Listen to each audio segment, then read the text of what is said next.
Bienvenidos. El día de hoy vamos a tratar el tema sobre gestión de riesgos en desastres. Mi nombre es Osvaldo Cabanillas Angulo, soy médico veterinario de profesión, especialista en epidemiología de campo y magíster en salud pública.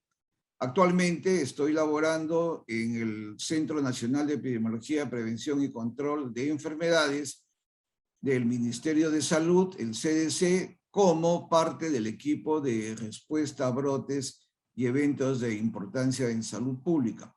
El objetivo de la sesión del día de hoy es identificar la amenaza, la vulnerabilidad y establecer el riesgo para proponer en el contexto actual en lo que llamamos nosotros la gestión de riesgos en desastres. Con este conocimiento es importante que sean partícipes de la elaboración de planes de gestión de riesgo y planes de contingencia para la atención de estos desastres. El Perú, debido a sus características, se encuentra amenazado permanentemente por fenómenos naturales como lluvias, huaicos, desbordes de río, inundaciones, sismos, terremotos, entre otros. Asimismo, después del terremoto en Pisco, el gobierno peruano crea el Sistema Nacional de Gestión de Riesgos en Desastres, SINAGER, con ley 29664. Para entender el tema de gestión de riesgos en desastres, tenemos en un primer momento que conocer qué es un evento adverso. Un evento adverso es alteraciones en las personas, los bienes, los servicios y el ambiente causadas por un suceso natural o generado por la actividad humana o un evento antrópico. Este evento adverso puede generar una emergencia. En la emergencia hay una alteración en forma súbita a las personas, animales, su medio ambiente o sus bienes, que también es causado por factores externos que pueden ser de origen natural, de origen antrópico o provocado por la actividad humana. Una emergencia se caracteriza por no exceder la capacidad de respuesta local. En una situación de desastre que viene a ser un conjunto de daños y pérdidas en la salud, fuentes de sustento, hábitat físico, infraestructura, actividad económica y medio ambiente, esto generado por una amenaza natural o antrópica o generado por la actividad humana. En estos casos, el nivel local excede su capacidad de respuesta y demanda ayuda externa que puede ser nacional o internacional.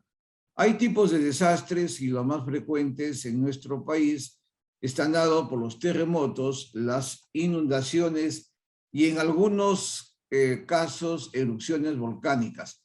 Un desastre natural son debidos a circunstancias naturales que ponen en peligro el bienestar del ser humano y el medio ambiente. Ejemplos clásicos de desastres naturales son inundaciones, las mismas que son debidas a la destrucción de los bosques. Hay un listado de desastres naturales, pero el tema central es que estos desastres naturales, que son en su mayoría inundaciones, sequías y deslizamientos, pueden llegar a controlarse o atenuarse mediante obras civiles. El país tiene toda una historia en desastres que se inicia en el registro en el año 1970 en el terremoto de Ancash en Yungay, que originó más de 60,000 pérdidas humanas, y en el transcurrir del tiempo se han ido dando otros tipos de desastres como inundaciones y movimientos sísmicos. Estos desastres naturales que impactaron mucho en la salud de la población, es importante identificarlos, reconocerlos y tener lecciones aprendidas de ellos. En relación a los desastres antrópicos o provocados por la actividad humana, hay un largo listado, como ustedes pueden apreciar, pero en nuestro país tenemos principalmente explosiones, incendios, accidentes de tránsito, contaminación y deforestaciones. En relación a los desastres antrópicos en nuestro país, la historia nos indica que en el año 2001 se produjo un incendio en Mesa Redonda, en el centro histórico de Lima, el 29 de diciembre del año 2001, causando la muerte de 280 personas, 218 heridos y 785 desaparecidos. En resumen, un evento adverso puede originar una serie de alteraciones en la desorganización de la comunidad, en la salud humana, la salud animal, en la producción, y que está mediado por la respuesta de la comunidad. Con respuesta de la comunidad del nivel local hablamos de una emergencia, y con necesidad de cooperación externa hablamos de un desastre. Para entender cómo se produce este evento adverso, es necesario identificar en primer lugar al peligro o amenaza como un factor externo que constituye una probabilidad de que un fenómeno físico potencialmente dañino, de origen natural, antrópico o inducido por la actividad humana, se va a presentar en un lugar específico con una cierta intensidad y en un periodo de tiempo y frecuencias definidos. Por ejemplo, un río provoca inundaciones, una falla geológica puede provocar un movimiento sísmico o terremoto. Esto, según su origen, pueden ser amenazas naturales como terremotos, inundaciones, sequías, y que definitivamente son difíciles de controlarse. Y en relación a los peligros o amenazas antrópicas, también la situación es algo similar. Para que se produzca un evento adverso, en primer lugar hemos visto la amenaza o el peligro. Es necesario que las comunidades también, las personas, sean vulnerables. Y en este caso hablamos de la vulnerabilidad como un factor interno que está constituido por la susceptibilidad de la población, la estructura física o la actividad socioeconómica, predispuestos a sufrir daños por acción de un peligro o amenaza. Hay diferentes tipos de vulnerabilidades, es necesario identificarlas. Por ejemplo, la vulnerabilidad ambiental y ecológica, que viene a constituir el grado de resistencia del medio natural y de los seres vivos que conforman un determinado ecosistema. La vulnerabilidad física, calidad o material y tipo de construcción de las viviendas que hacen de que éstas sean más vulnerables que otras. La vulnerabilidad económica, que es el acceso de la población a un determinado centro poblado o a los activos económicos que lo hacen más o menos vulnerable. La vulnerabilidad social, dada por la organización y participación de la comunidad. Esto tiene que ver sobre todo en el tema de la respuesta cuando se produce un evento adverso. La vulnerabilidad educativa, en la medida en que los centros educativos del nivel inicial, primario, secundario y superior no tengan incorporado dentro de su currícula escolar al tema de los desastres, la vulnerabilidad va a ser mayor. De igual manera, la vulnerabilidad cultural e ideológica, que viene a ser la percepción que tiene el individuo o grupo humano sobre sí mismo y como sociedad o colectividad, y esto hace que los vuelva más o menos vulnerables. Es importante mencionar también la vulnerabilidad política e institucional, porque del nivel de participación y del compromiso político depende mucho de que realmente se haga gestión de riesgos en desastres. La vulnerabilidad científica y tecnológica, que viene a ser el nivel de conocimiento científico y tecnológico que la población debe tener sobre los peligros, sean estos de origen natural o sean de origen antrópico o provocado por la actividad humana. Si nosotros relacionamos a la amenaza o peligro con la vulnerabilidad, vamos a obtener el riesgo. Por lo tanto, es muy importante su identificación. Dado que el riesgo está en función a la amenaza por la vulnerabilidad, esto estaría definido como una probabilidad en una comunidad de sufrir daños sociales, ambientales y económicos en determinado periodo de tiempo en función a la amenaza y la vulnerabilidad. El riesgo, en la fórmula, riesgo es igual a F por A por B, que tiene que ser un riesgo en función a la amenaza y la vulnerabilidad. En la figura es elocuente, no hay conocimiento del problema, y cuando ya se da es demasiado tarde para poder responder adecuadamente. Cuando hablamos de riesgos en desastres, estamos hablando de la probabilidad de exceder un valor específico de daños sociales, ambientales y económicos en un lugar específico y durante un tiempo de exposición determinado. Cuando hablamos de riesgos en desastres, también según SINAGEL, hablamos de la probabilidad de que la población y sus medios de vida sufran daños y pérdidas a consecuencia de su condición de vulnerabilidad y el impacto de un peligro. Es importante definir qué vamos a hacer frente al riesgo. Si ya tenemos el riesgo identificado, el objetivo para actuar sobre este riesgo son 3 condiciones que debemos de tener en cuenta. 1, la posibilidad de eliminar este riesgo. 2, de disminuir. Y 3, asegurar respuesta adecuada y oportuna. Eliminamos el riesgo haciendo prevención, disminuimos el efecto del riesgo haciendo mitigación y aseguramos la respuesta adecuada y oportuna a través de una preparación adecuada.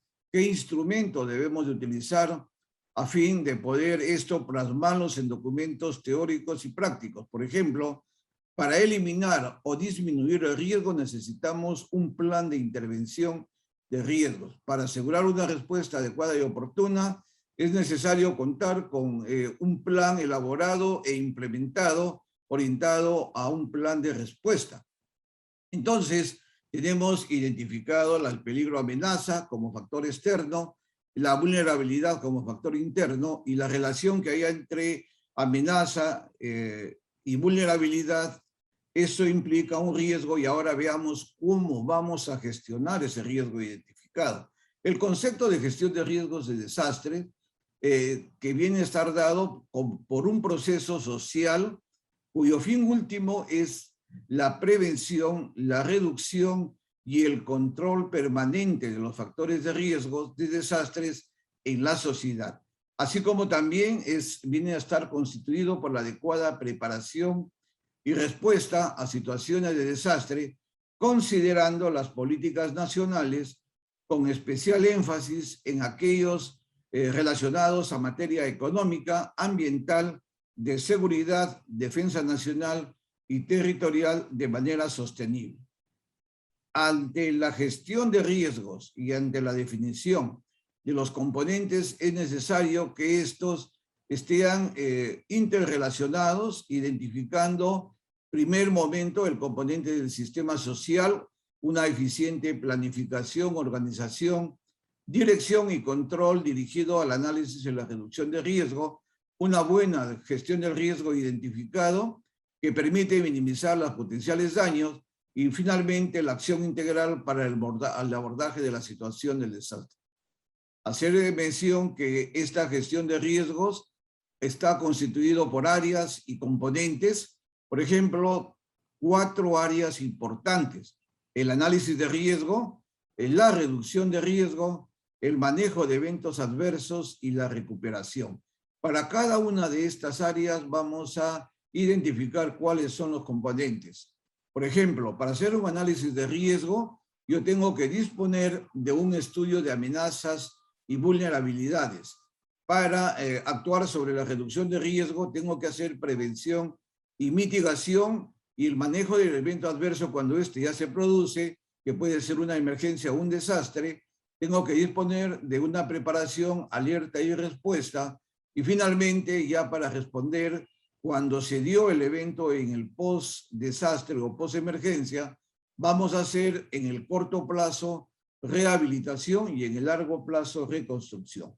Entonces, cada uno de estos componentes tienen un marco legal, que eso es importante, y eso ayuda a entender mucho mejor las cosas, porque nos va a dar los elementos suficientes y necesarios, amparados por decreto leyes, por resolución suprema, para poder nosotros actuar de manera legal en el marco de esta gestión de riesgos en desastres. Por ejemplo, el marco legal de la gestión de riesgos en desastres en el nivel nacional está orientado a la política, a la Constitución Política del Perú, a la Ley del Sistema Nacional de Gestión de Riesgos, al Decreto Supremo de Política Nacional de Gestión de Riesgos, a otro decreto supremo que habla del reglamento de la Ley del Sistema Nacional de Gestión de Riesgo, Y finalmente una política 32, que es el Plan Nacional de Gestión de Riesgos, que es el PLANAGER. Entonces, es necesario como país contar con un Plan Nacional de Riesgos en Desastres, definitivamente que sí. Y existe uno que es el PLANAGER, que tiene una duración desde 2014 hasta este año. Este PLANAGER se ha formulado en el marco de la política del Estado de gestión de riesgos en desastres, en el ordenamiento y gestión territorial. Asimismo, tiene un objetivo nacional que está dado por la reducción de la vulnerabilidad de la población y sus medios de vida ante situaciones de riesgos en desastres. Este Plan Nacional de Gestión de Riesgos, el PLANAGER, tiene objetivos estratégicos bien claros que con el conocimiento del marco teórico que hemos visto en el transcurso de esta presentación, nos va a poder orientarnos en desarrollar un conocimiento del riesgo, y ya lo sabemos, evitar y reducir las condiciones de riesgo de los medios de vida de la población con un enfoque territorial, desarrollar la capacidad de respuesta ante emergencias y desastres. Vamos a fortalecer las capacidades para la rehabilitación y recuperación física, económica y social. Asimismo, fortalecer las capacidades institucionales para el desarrollo de la gestión de riesgos sin desastres. Y finalmente, fortalecer la participación de la población y sociedad organizada para el desarrollo de una cultura de prevención. Muchos de estos planes de gestión de riesgos en desastres, y dadas las situaciones que puedan presentarse con características muy variables en nuestro país, es necesario también, a efectos de la respuesta, es contar con planes de contingencia. Y esto está dentro del marco de la ley del Sistema Nacional de Gestión de Riesgos en Desastres. ¿Qué es en sí un plan de contingencia? Son los procedimientos específicos preestablecidos de coordinación, alerta, movilización y respuesta ante la ocurrencia o inminencia de un evento particular para el cual se tiene escenarios definidos. Un plan de contingencia puede ser del nivel nacional, del nivel regional y del nivel local.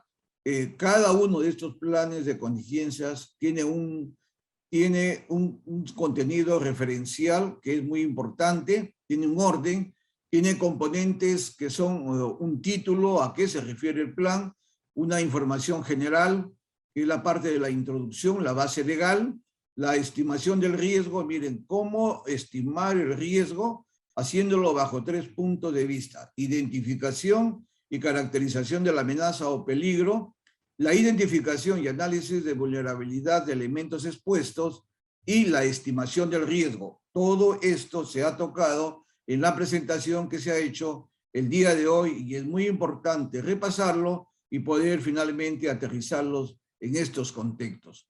Asimismo, dentro de los componentes del plan hablamos de objetivos específicos de actividades según momentos. Hacer mención que gestión de riesgos en desastres y respuesta hacemos definitivamente en diferentes etapas. Por ejemplo, hacemos en el antes del desastre, durante el desastre hay acciones de respuesta, y después del desastre, que es ya la activación de la respuesta misma. Cada uno de estos tiene un fin y tiene diferentes instrumentos que ayudan a poder elaborar y aterrizar estos planes.